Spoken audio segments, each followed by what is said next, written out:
I'm kind of going to stay away from, the last game, Duke. You guys can ask questions if you want to, but that seems like it's so long ago that we'd be beating a dead horse with that. But after a much-needed bye week, just for our kids to get fresh, get a little bit healthier, self-evaluate where we are. Again, halfway through the season after 6, with half the season to go in the ACC. Obviously great week, and we face a great Syracuse team. And when I say great, anytime they play the Pitt Panthers, we know we're in for a dogfight. We get to go up in the dome. We know it'll be hot. We know it'll be stuffy. We know it'll be loud one way or another. And the Orange will be ready for the Panthers. They always are. It's funny how you remember just about every game. There's only that one I really want to forget. One win I want to forget as far as how many points were scored that day. But got a lot of respect for Dino Babers and who he is. He's just a great football coach that motivates his team. Will get them going. Had a tough loss last week in North Carolina State, so I know we'll get their best as we travel up to Syracuse, New York. Defensively, starts with their defensive ends. Alton Robinson, has created havoc just about every backfield he's played this year and last year. He's a first rounder. Our tackles will have their hands full with him all day. And then Coleman on the other side, Kendall Coleman on the other side is a guy that again will create havoc over there. So those are their guys on the edge. I think again with what we do, what they do, we'll have to play well and protect well throughout the game. And then we expect Andre Cisco, who dressed for the game the other day. He'll be back. And again, I think he had 7 interceptions a year ago. He's their leader back there. That will really make them feel better in the back end with those DNs they have up front. And then on offense, and again, look at really what they do defensively. They zone blitz a lot.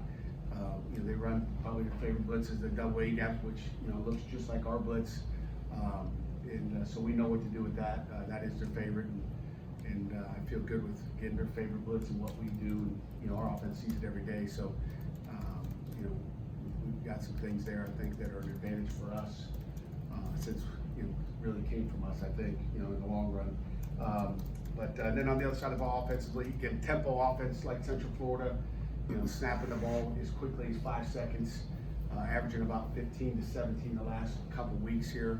Seems like every week they get a little faster, so we'll be prepared for that. When they run their fast, it's going to be quick, now routes, bubble routes, just getting the ball in their playmakers' hands off a similar formation that they ran to play before. So those are all things, obviously, we get a chance to work. And it's nice when you know a team and you've played against a team for as long as we have. Obviously, running the show is Tommy DeVito. That we haven't had a chance. Tony Dungy, I should say Tony Dungy. We're glad he's gone. That guy was a great player, and DeVito's getting his first year under his belt and has done some really nice things.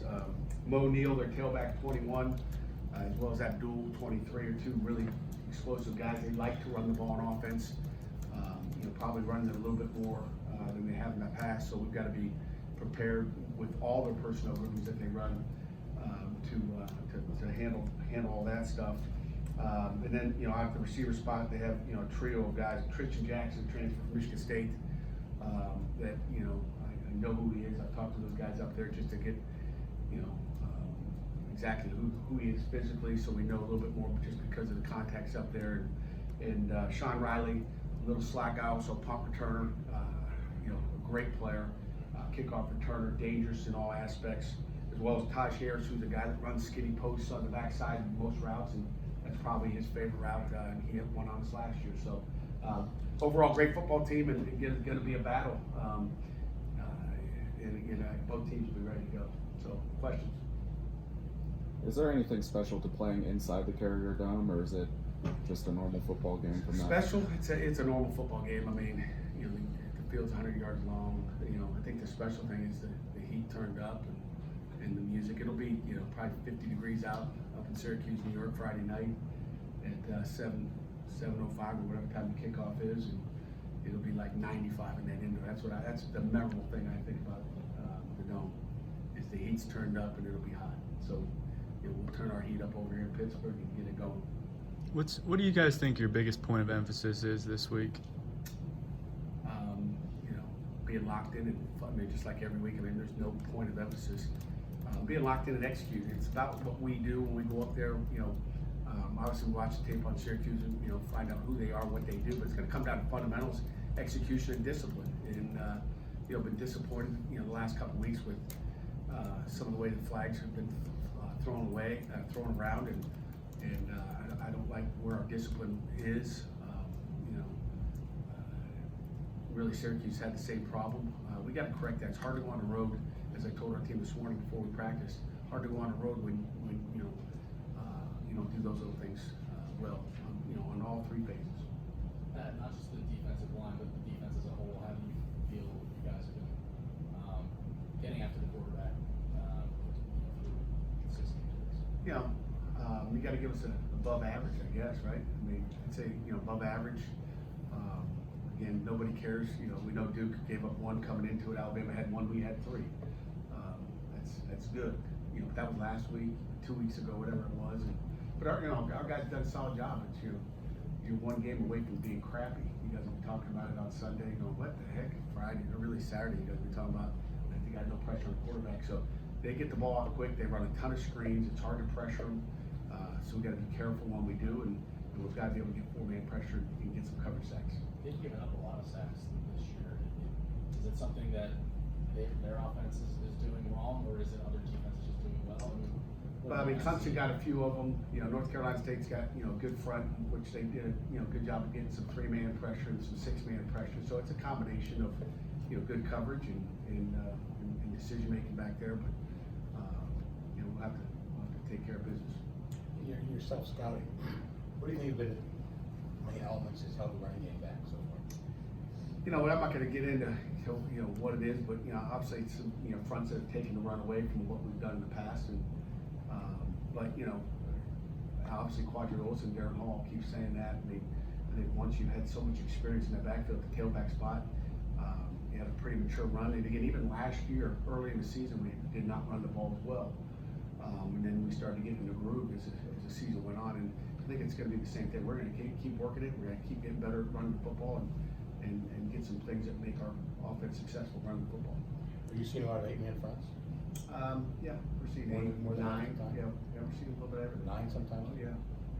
Do you have a status update on the Davis brothers? I mean, the Davis, AJ Davis, and No, we ain't talking about those guys. okay. Who are some of the names? Jerry, is he working for you now? No. Play over? No, he's done. With Paris having to sit for half, who are some of the names you're looking to step up in that role? Obviously, Stalker and Bryson Gardner are the two guys, into the boundary. They've gotten all those reps over there, so those will be the two guys.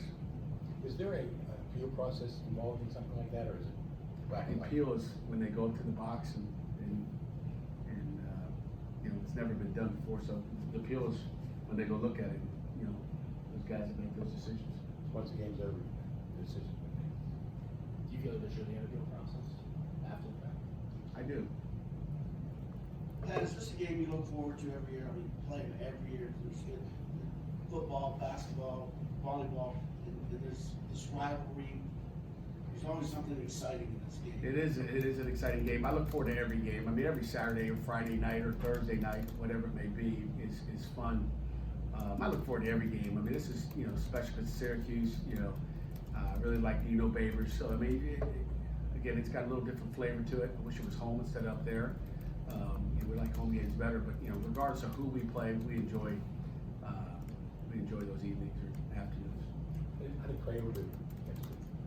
I think Cradle did an outstanding job. I think he had him get 57 plays, which is great, and that he was able to get that experience. We would have liked to slowly got him that experience, but he was thrown in there and took it like we thought. He's a mature kid that is into it, and our kids had a lot of faith and trust that he was going to go in and get his job done. Is Gabe going to start on Saturday? What's that? Is Gabe going to start on Saturday? We expect him to. And maybe Syracuse got to work for Cradle too. I don't know. Why is Kylan Johnson fit in seemingly so easily into your defense? You said Kylan, Jeff? Yeah. He's very coachable and very smart. he can fit in, I think, in any defense. Just because he's a smart kid that loves the game of football, that goes after it every day. He goes out every day. I think I said this back in camp, just consistent, because he does his job every day, and he understands it, and he asks good questions, and that's why he fits in, because, you know, he does what we ask him to do. And obviously he's got talent, ton of talent, I think NFL talent. You getting a little bit more every week from your backup receivers besides Mac and French? Yeah, you know, Shockey did some good things last week, you know, Jared Wayne did some nice things, so, yeah, we're getting good work out of those guys that come in and fill it and catch some balls, and I think they're only gonna keep getting better. I think you and Andre both said you guys were close to kind of finally breaking the return, and Maurice was able to the last game. I mean, is that still an evolving process, even with, you know, who's returning the kicks? Yeah, I think, you know, every week it's an evolving process, and again, you know, I don't know if we'll get a kick return, you know, their kickers are outstanding, kicker and punter, I should say. So I don't know if we'll get a punt return or kick return this week, and you practice it, and you get, you know, nowadays it seems like you just get less and less of those, opportunities to return the game. You know, if we added every year, it just seems like there's more and more touchbacks. They're taking the return game out of college football. It has a lot of different other things as well. You know, part of the games are, you know, the fewer reps you get at it live, you know, game day, block them, you know, return it. I think the harder it is to get real good at it. Pat, after the Duke game, you said you sure hope that Elias and Chase will be available. Any update there at all with those two guys? Yeah, we sure hope. I hope, I pray. I hope so. They not for the year. This is kind of off the ball. Would you be in favor of eliminating kickoffs? Would I be in favor of eliminating kickoffs? Yeah, because it would save us, that'd save us 10 minutes a week in practicing it for nothing. You know, and I think sometimes your kids feel the same way, like, you know, we're not gonna get a chance, and then you drop back, all of a sudden you're like, oh, wait a second, let's return them. I mean, you know, based on the way it is and how good the kickers are kicking the thing in the end zone, it wouldn't bother me. Any additional questions?